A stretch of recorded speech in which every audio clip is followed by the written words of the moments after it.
پاکستان تحریک انصاف کے چیئرمین عمران خان کی کل فیصل آباد جلسہ عام کے خطاب پر آرمی چیف کے تعیناتی کے بارے میں بیان دینے پر تمام پاک فوج برہم۔ ISPR نے کہا ہے کہ نازک وقت میں پاک فوج کی سینئر قیادت کو متنازع بنانا انتہائی افسوسناک ہے اور پاک فوج عمران خان کے بیان پر شدید غم اور غصے میں ہے۔ ان کا کہنا تھا کہ پاک فوج ایک واحد ادارہ ہے جو میرٹ پر یقین رکھتی ہے اور وہاں پر ہر کام میرٹ پر ہوتا ہے۔ پاک آرمی میں سپاہی کا بیٹا چیف آرمی بھی بن سکتا ہے جبکہ جنرل کا بیٹا منتخب بھی نہیں ہو سکتا۔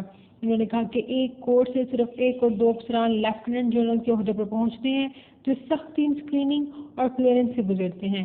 انہوں نے کہا کہ فوج کی انفرادی ترجیحات کی بجائے آئین پاکستان کی پابند ہوتی ہے، اسے چند لوگوں یا پارٹی سے جوڑنا بدقسمتی ہے۔